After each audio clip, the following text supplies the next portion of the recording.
Hi guys, welcome back to the channel. I hope you're a subscriber by now. If not, please hit the bell icon right now and help us grow. I wanted to talk about something that could make or break your NEET PG preparation. Yes, you've heard it right. आपने बहुत लोगों से सुना होगा revision is the only thing that needs to be done, that needs to be repeatedly done, and it can really make your preparation great. And if you don't do it, then you could really mess up your preparation. But is it only कि revision करने से सब कुछ हो जाएगा? No, आपको revision एक तरीके से करना पड़ेगा. वो तरीका मैं आज समझाना चाहता हूँ. So once you have read your notes, once you have done your videos, or you know have done it before, आपने बहुत पहले कर रखे हैं अपने videos और notes बना रखे हैं उसके, या फिर आपके पास printed notes हैं जो आपने पहले पढ़े हैं, तो उसको कैसे रिवाइज करना है? You need to give it at least 3 to 4 revisions. ठीक है, हर रिविजन का अपना रोल होना चाहिए. क्या करेंगे? ठीक है, first time when you are revising it, सबसे पहले उसको आप जस्ट ब्रश अप कर लो, घुमा लो उसको अच्छे से. ठीक है, एक बार ढंग से पढ़ लो उन नोट्स को. ठीक है, if you want to watch the video और some part you are not understanding, do it. ठीक है, रिवीजन फर्स्ट के time you just go through the notes. Second revision के time what do you need to do? You need to do a active recall of those notes. ठीक है, active recall कैसे करोगे आप? You just you know on the day of R2, on the day of second revision cycle, आप क्या करोगे? फटाक से may be 1 minute a page के हिसाब से 5 मिनट में 5 पेजेस को घुमा लोगे. ठीक है, रीड इट वंस. ठीक है, उसके बाद एक खाली पेपर लेकर जो जो याद आ रहा है ना उसमें से लिखते जाओ लिखते जाओ लिखते जाओ लिखते जाओ, आंख बंद करके. ठीक है, हेडिंग के अंदर की जो जो चीजें जितनी ज्यादा डिटेल में आ रही है याद, लिखते जाओ लिखते जाओ. Try to recall, exercise your brain, make it work. ठीक है, इतना ज्यादा जोर लगाना है कि आपको लगने लगे कि हाँ भाई मैं कुछ कर रहा हूँ और मैं कॉन्शियसली एफर्ट डाल रहा हूँ कि मुझे चीजें याद आ जाए.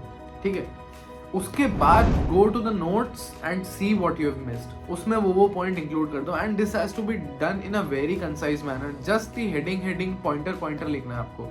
This will become your R2 notes that you gonna revise in the end. ठीक है, R3 के टाइम क्या करना है? R3 के time what do you have to do? आपको इन नोट्स को, अब जो ये बनाए थे आपने लिखे हुए, ठीक है, रफ टाइप के, इनको रिवाइज करना है. इससे आपको पूरा वो वाला कंटेंट याद आएगा जो आपने फर्स्ट रीडिंग के टाइम पूरा फुल कंटेंट डीप नोट्स पढ़े हैं. ठीक है, R4 के टाइम क्या होगा? R4 के टाइम अब आप इन नोट्स का फिर से एक्टिव रिकॉल करोगे कि आपको एटलीस्ट ये पॉइंटर्स याद आ जाए.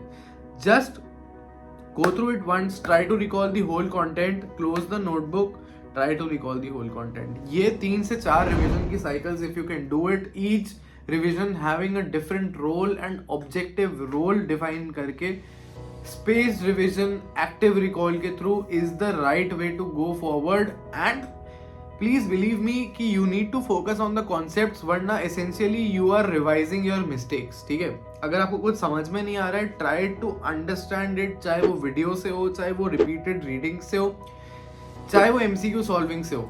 ठीक है, MCQ से भी जबरदस्त रिविजन होता है, but that's a different aspect that we will do, but not essentially focusing on this protocol on this video. ठीक है, क्वेश्चन के थ्रू जो रिवीजन हो रहा है ना, उसके नीचे जो डिस्क्रिप्शन है उसको अच्छे से रीड करो, कंसाइज करके माई नोटबुक में उसको इंक्लूड कर लो. And my notebook is essentially the key to your success, जो आपको डेली रिवाइजन रिकॉल करनी है. अगर आप उसको रोज पढ़ते रहोगे, आपको एग्जाम डे पे डेफिनेटली फील होने वाला है कि you have done a lot. You have done a lot of things, you have read a lot of things that come to the exam, because my notebook में you have only included the things that you find difficult. ठीक है, so that's how you do it. I will include the R2 notes का sample here, and you need to do something like this that will help you take your preparation to the next level where we want to get a government clinical seat. This is my WhatsApp number 911163242253. Hi sir, I need guidance, बस इतना सा message करना है. I will reach out to you very very shortly. उसके अलावा कोई भी दिक्कत है, do put it down in the comment section. If you want any videos to be sick, वो मुझे बताओ. I will surely try to work on that. I surely read all the comments, take into consideration, and मैं उसके हिसाब से ही आगे content बनाता हूँ. So thanks for liking, sharing and subscribing. Do keep loving me. Thank you very much for watching.